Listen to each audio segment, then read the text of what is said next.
everybody, welcome back to my channel. I'm Ellie and this is the place where I make travel vlogs and videos about traveling and going to school, university, student life, that sort of thing. Thanks so much for clicking on my channel today. This video is episode 3 in my California road trip vlog series that I'm making at the moment. I just got back from a nearly 3-week trip in Southern California and Central California. I went road tripping for 2 weeks with my grandmother, and then I was in San Diego for about 5 days at the end of the trip. I'm hoping that these videos can give you some inspiration of places to go if you're heading to California anytime soon, and just be a nice memory trove for me to look back on later about this trip, as well as inspiration for how to travel with family, how to plan your road trip, and just to show off the beautiful state that is California. So without too much talking, let's get into it. So this day started off in Kings Canyon National Park, which is a national park that's in about Central California Valley by the Sequoia National Forest, which is the largest collection of sequoia trees, I think, in the entire United States. Sequoia trees are these ginormous species of redwood basically that live a really long time. I think the oldest one to date that we can guesstimate the age of is 3,200 years old, and maybe it could live even longer. We just don't know yet because we haven't cataloged it. So that's just really fascinating on its own, not to mention how huge and beautiful these trees are. And so that was one of the main reasons to be in that area for me and my grandmother. So we did one day in Sequoia National Park the day before this, so please check out the vlog prior to this if you're interested in seeing information about Sequoia National Park. On this day we had slept in the John Muir Lodge, which is a kind of historic looking hotel in Grant Grove Village, which is the central hub of Kings Canyon National Park.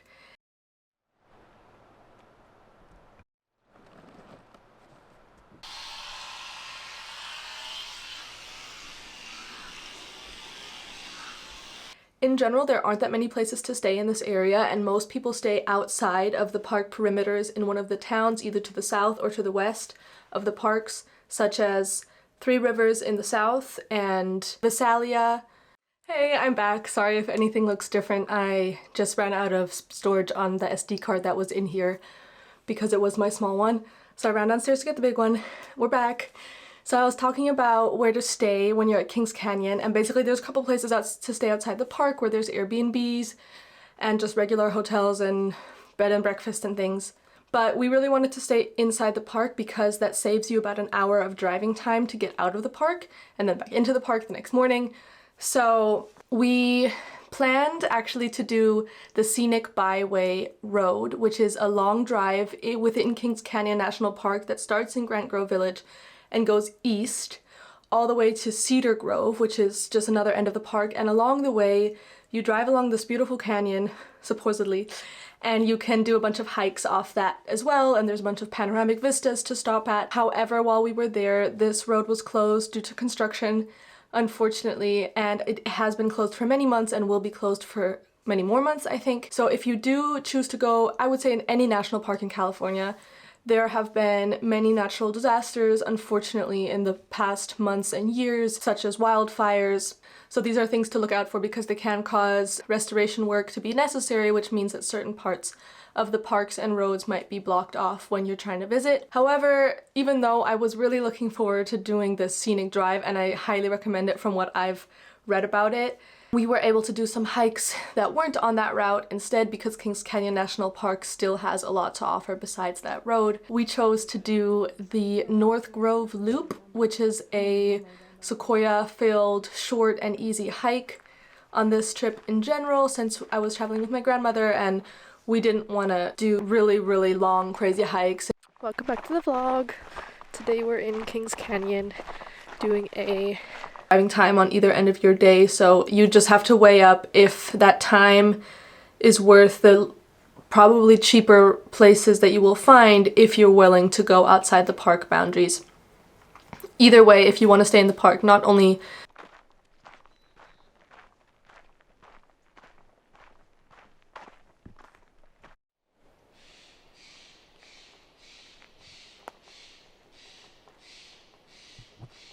We tended to do shorter hikes around between 1 and 3 hours, I would say. I would recommend the North Grove Loop. It was really beautiful. It was not crowded at all, which we really loved after having been in Sequoia, which was definitely a more crowded park. Kings Canyon felt a bit more undiscovered, if you will. That was a great hike to go on for an easy version. There were some ups and downs, but it wasn't difficult. I think we would both agree.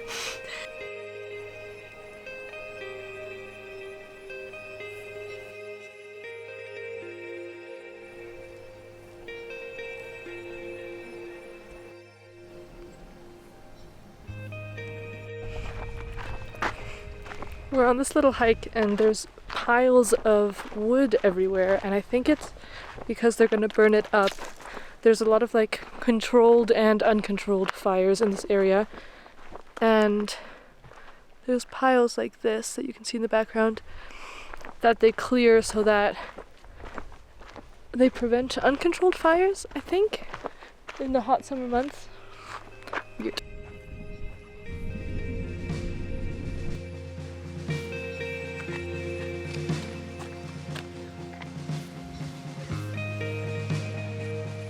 Okay, ready for the lake.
Well, we made it to the lake. It doesn't, you're right, it doesn't really look like swimming. I don't like swimming when I'm the only person in the water. Well, it probably is a reason for that. Because you'd think all those kids up there would be in the water if it was You swimmable. would.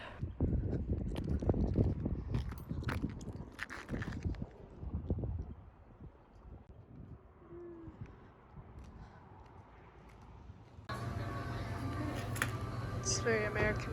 So after this beautiful North Grove Loop hike, we headed on our way out of Kings Canyon National Park because we had planned to stay in a B&B that was about not halfway, a little bit closer to Yosemite. So out the west end of Kings Canyon National Park and a little bit north, because the following days we were going to be spending in Yosemite National Park, so we wanted to stay somewhere that's a little bit closer. So we got some mileage in that evening and spent the night in what was known on the map as Squaw Valley, but I've since figured out that there are many places in California that are called Squaw Valley, and that that term is also not necessarily correct to be used anymore. However, that's what this place was called. I just found it by looking on booking.com at highly reviewed places in about the right location, and despite being really out in the middle of nowhere, this place got great reviews, so we decided to try it out, and it was actually so fun.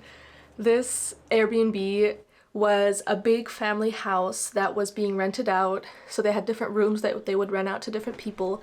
They had a big pool area, and the best part was that they had farm animals living there. The owner was very enthusiastic about birds, so he had chickens and pheasants and ducks and geese and emus and turkeys. I'm not even sure if that's all, but like a lot of different birds, and it was really fun to be able to hang out with them. They also had 2 goats that were so adorable. I love goats, and these goats were really friendly goats. They kind of acted like dogs. So I got to hang out with the goats a little bit. And they also actually did have a dog who was very sweet as well. Silly.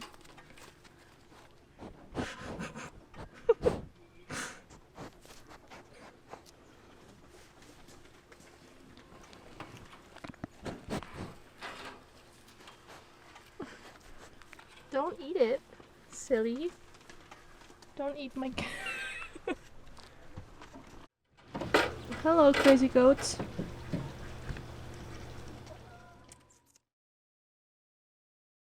I don't know what your name is.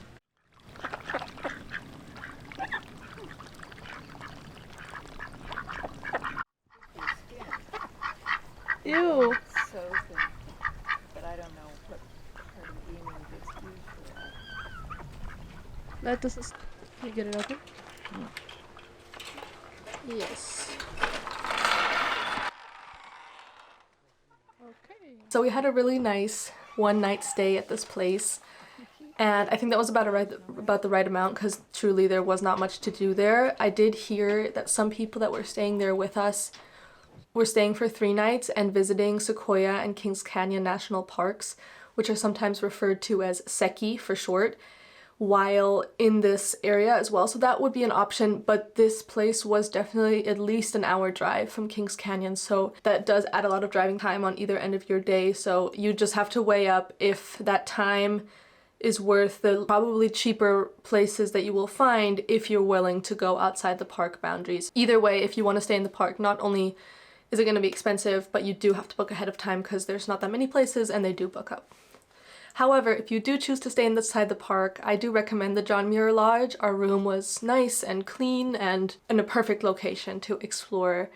After the one night in the rustic rooms B&B, we moved on and drove all the way up to Yosemite, which took about 3.5 to 4 hours, I would say. It's an old mall. Not like the Orlando. Where's the mall that's so nice in Sarasota? The really big one? Not like that, but similar. Oh, but see up here? Yeah. This looks like a walking around kind of mall. Yeah. Looks like it might have a Chipotle type of mall. Maybe. 5 Below.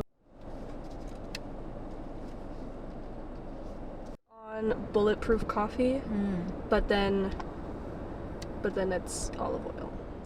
We drove up through the south entrance of Yosemite, up through Wawona Road and past the Wawona Hotel and into Yosemite West, which is where we were staying.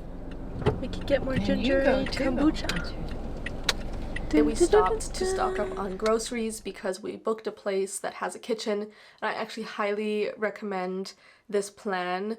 It made our life so much easier in Yosemite to not have to worry about where to find food, and also the prices of restaurants and probably the less quality that we would get there. Our groceries were great quality and we had a really good time cooking dinners in our cozy place at Yosemite. For me, cheese and maybe some sort of like bell peppers or something would be good. And we We're not going to be ready today. It's over there. So we've got stuff for 3 dinners, and is worth the probably cheaper places that you will find if you're willing to go outside the park boundaries. This is what we need in Germany, please. German grocery stores, take note of all the tortillas. All our groceries for 3 days in Yosemite, and we don't even need to eat out, which is good. So if you're interested to see what we got up to at Yosemite National Park, we spent 3 days and nights there, so we had ample time to explore some of its areas, although there's so much more to see that I want to see if I ever go back there. But I do think that the footage that I got from Yosemite is honestly some of my favorites from this entire trip, because it's just so breathtakingly beautiful there. So please do keep an eye on my channel and subscribe and turn on the notifications if you want to stay in the loop about when I'm posting more of these vlogs.